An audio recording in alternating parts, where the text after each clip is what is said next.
Offsite manufacturing, how does it affect the safety within construction, the built environment? I'm Nick Horton, and on behalf of Sapphire, we're going to look at these points now.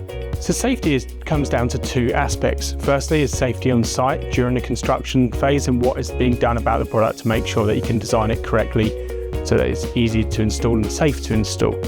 The second part of the safety is once the occupation of the building happens, is making sure that the construction project is suitable and safe for the duration of its life. What we want to avoid is people working on leading edges and aspects like that, designing it out by clever innovation and products which connect well together is certainly a key part of that, and that's a role which innovation has in the safety of construction. Offsite processes are generally designed around the building of the product itself. However, most companies which are very innovative in their approaches will have considered the way that connects into the building, but not only the way it connects, but also how that process is done, using automated remote locking devices, which mean that a balcony can be connected to a building.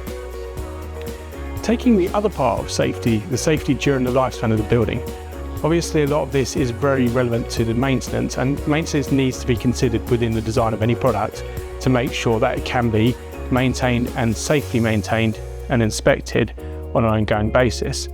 The second part of making sure that you've got the safety there is really about how the balcony or component is built in the first place.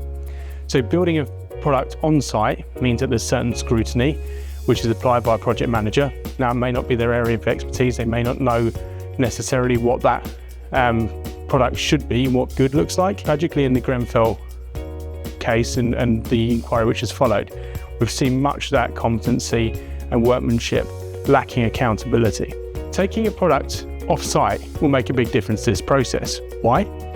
Well, we all know that cars are built to a high standard and very controlled environment. We wouldn't dream or would certainly be shocked if a new car turned up on a driveway and was starting to be assembled by somebody. With a balcony, that's certainly no different. Having controlled environments and any construction product, having an off-site manufacturing environment which is specific to that product means that you're going to get a much tighter controlled process, that when you dispatch it and get it to the building, it has been thoroughly done by maybe a passport app which checks every stage of that production process.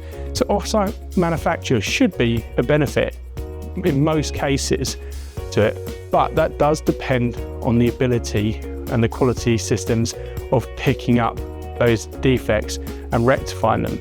And really that comes down to company behaviour and the ability to understand the quality control processes